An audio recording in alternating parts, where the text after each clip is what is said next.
Hello guys, कैसे हैं आप सभी लोग। आई होप आप सभी लोग बहुत अच्छे होंगे और बढ़िया से पढ़ाई करते रहे हम सभी लोग। एज वी नो दैट कि आप आज की क्लास में हम लोग क्या करने वाले हैं, केमिकल काइनेटिक्स का एक चैप्टर्स है जो कि बहुत इंपॉर्टेंट, उसके इंपॉर्टेंट टॉपिक्स हम करेंगे। जैसे कि डेरिवेशंस जो होते हैं, बहुत ज़्यादा प्रॉब्लम्स होती है, कुछ लोगों को नहीं कर पाते हैं, तो आज उसमें हम बात करेंगे। तो आप देख पा रहे होंगे, आपको थोड़ा सा कम दिखाई पड़ रहा होगा क्योंकि लाइट जल रही है, उस वजह के कारण आपको यहाँ पे नहीं दिखाई पड़ रहा होगा। ये चैप्टर लिखा हुआ है केमिकल काइनेटिक्स करेंगे हम, जिसमें हम ये देखते हैं कि कोई भी रिएक्शन जो होता है वो कितना केमिकल्स तो आप समझते ही है क्या होता है। काइनेटिक्स में यहाँ पे होता है टाइम्स को जो बताता है वो काइनेटिक्स होता है। तो कोई भी रिएक्शन जो होता है वो कितने टाइम लेता है और उसके बाद वो प्रोडक्ट कन्वर्ट करता है, ये सारी चीज़ें उसमें हम पढ़ते हैं इस चैप्टर में। बेसिकली हम यहाँ पे डेरिवेशन की बात करेंगे। तो यहाँ पे सबसे पहले मैंने लिखा है expression of zero order reaction. तो सबसे पहले ये समझते हैं कि हमारे पास जीरो ऑर्डर रिएक्शन होता ही है। तो आप देख पा रहे होंगे कि यहाँ पे मैंने ऑलरेडी लिख रखा है कि zero order reaction is independent of the concentration of the reactant, it is said to be a zero order reaction. कहने का मतलब क्या है कि जो हमारा जीरो ऑर्डर रिएक्शन होता है वो इंडिपेंडेंट होता है कंसंट्रेशन ऑफ रिएक्टेंट। आप जानते हैं concentration, you have already know कि जो हमारा रिएक्टेंट से पहले, प्रोडक्ट बनने से पहले जो कंसंट्रेशन होता है, जहाँ पे दो सब्सटेंस आपस में जुड़ रहे होते हैं, तो वहाँ का जो कंसंट्रेशन होता है, वहाँ पे जो जीरो ऑर्डर रिएक्शन हमारा होता है इंडिपेंडेंट होता है, मतलब वो डिपेंड नहीं करता उस पर। अब यहाँ पे सबसे इंपॉर्टेंट चीज़ एक बात और आपको मैं बता देना चाह रहा हूँ, यहाँ पे एक टर्म्स आता है रेट ऑफ रिएक्शन। तो थोड़ा सा आप यहाँ पे ध्यान रखिएगा, रेट ऑफ रिएक्शन जो होता है, तो थोड़ा सा इसको समझ लेते हैं। रेट ऑफ रिएक्शन को डिफाइन करता है, ये डिफाइन क्या करता है, define as change in concentration. You know about concentration, you know already about concentrations, you already know about concentration. So define क्या करता है, rate of reaction is defined as the change in concentrations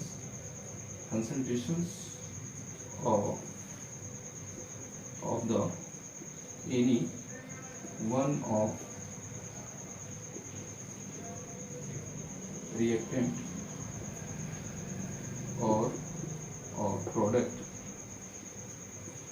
per unit time. So rate of reaction जो define करता है वो change in concentration in one of the reactant. किसी भी reactions में जो हमारा कंसंट्रेशन होता है, वो चाहे रिएक्टेंट का हो चाहे प्रोडक्ट का हो, वो पर यूनिट टाइम में कितना चेंज होता है वो कौन डिफाइन करता है, रेट ऑफ रिएक्शन करते हैं। यानी बेसिकली हम बात करते हैं यानी V is equal to dx/dt। So आप ये समझ पा रहे होंगे कि dx हमारा ये जो है चेंज इन कंसंट्रेशन है, और ये आप देख पा रहे होंगे time interval. Okay, so basically ये थोड़ा सा समझाना था ऑलरेडी, आप थोड़ा सा इसको ध्यान रखिएगा अपने माइंड में कि हाँ ये चीज़ चेंज इन कंसंट्रेशन को बताता है।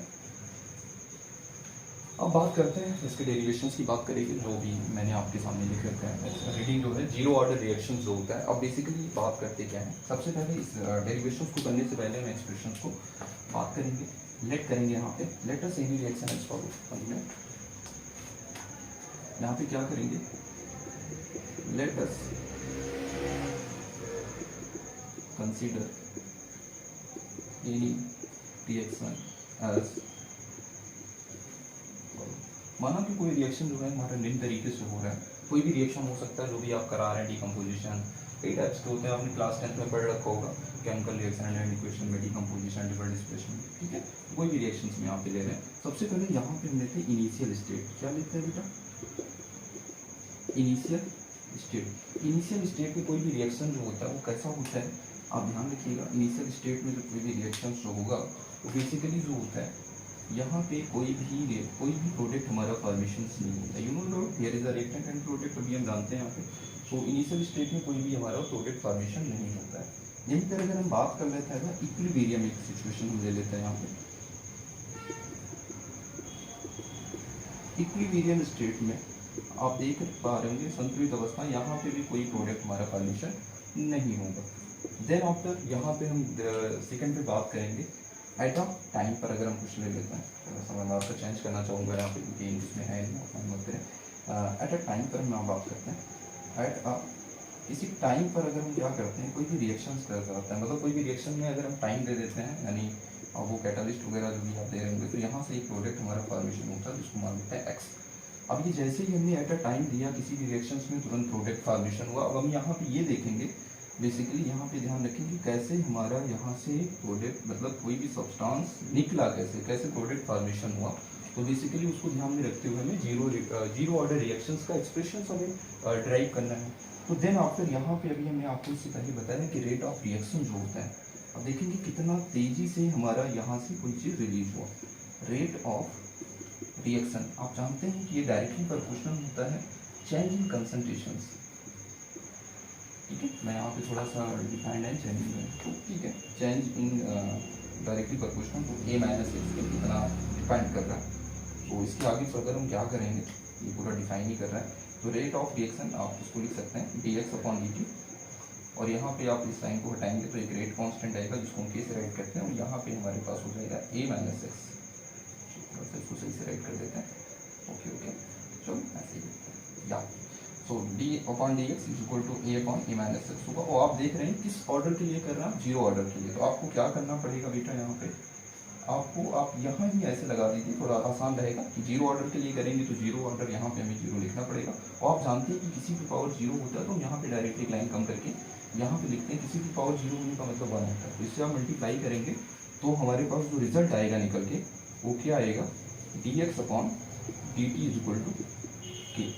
सो ये हमारा क्या होगा, फाइनल रिजल्ट होगा, यानी यही एक्सप्रेशन ही हमारा क्या कहलाएगा, this mathematical expression is known as zero order reaction. So यहाँ पे हम ये देख पा रहे हैं, इसको थोड़ा सा सही से अगर हम लिखना चाहें k is equal to D X upon D T write करेंगे तो यही हमारा बेटा हो गया प्रूफ। इसी को हम बोलते हैं, क्या बोलते हैं इसको, जीरो ऑर्डर रिएक्शंस का ही एक्सप्रेशन है। ठीक है, तो आप आई होप आपको समझ में आ गया होगा। एक बार हम फिर से देख लेते हैं। जीरो ऑर्डर रिएक्शन जो होता है वो क्या करता है, इंडिपेंडेंट होता है कंसंट्रेशन ऑफ रिएक्टेंट, मतलब ये डिपेंड नहीं करता है। तो डिपेंड नहीं करेगा तो देखते हैं कैसे नहीं डिपेंड करता है। Let us consider any reaction as follow. माना कि कोई रिएक्शन हमारा नई तरीके से इनिशियल स्टेट में कोई भी रिएक्शन से प्रोडक्ट हमारा फॉर्मेशन नहीं होगा, इक्विलिब्रियम में भी कोई प्रोडक्ट हमारा फॉर्मेशन नहीं होगा, लेकिन अगर टाइम हम दे देंगे किसी भी रिएक्शन में कुछ टाइम देंगे तो हमारा प्रोडक्ट फॉर्मेशन होगा। जैसे आप पढ़ाई करोगे तो एक दिन ऐसा आएगा कि आप बहुत अच्छा परफॉर्मेंस करोगे, बहुत कुछ ना कुछ आपको हर एक चीज़ों में टाइम देना ही पड़ता है। तो सेम बेसिकली यहाँ भी हुआ, एट अ टाइम भी क्या करेंगे, कोई भी प्रोडक्ट हमारा फॉर्मेशन हो जाएगा। ये देखेंगे कि हमारा एक्स निकला कैसे कैसे प्रोडक्ट फॉर्मेशन, तो उसके लिए करते हैं रेट ऑफ रिएक्शन, जो कि डिपेंड करता है डायरेक्टली प्रोपोर्शनल होता है a माइनस एक्स पे। अगर हमारा जीरो होता है, क्योंकि जीरो ऑर्डर के लिए कर रहे हैं, अभी हम फर्स्ट ऑर्डर के लिए बात करेंगे तो 1 हो जाएगा, सेकंड की बात करेंगे तो 2 हो जाएगा। तो यहाँ पे किसी भी पावर जीरो होने का मतलब क्या होता है, बेसिकली हमारा 1 होता है, और इसको आप इससे मल्टीप्लाई करेंगे तो हमारे पास आप 1 हो जाएगा। तो रेट ऑफ रिएक्शन आप जानते हैं dx अपॉन dt होता है। जब आप प्रोडक्ट कराएंगे 1 से तो ये हो जाएगा dx upon dt is equal to K, क्योंकि हमारा ये फाइनल जो है प्रोडक्ट आएगा, यानी फाइनल जो हमारा रिजल्ट आएगा, सॉरी मैं प्रोडक्ट नहीं कहूँगा, बार बार आता हूँ। सो क्या आएगा, फाइनल जो हमारा रिजल्ट आएगा k is equal to dx upon dt, और यही हमारा मैथमेटिकल टर्म्स जो है वो जीरो ऑर्डर रिएक्शंस का एक्सप्रेशन है। तो बेसिकली आपको समझ में आ गया होगा। So okay, thank you.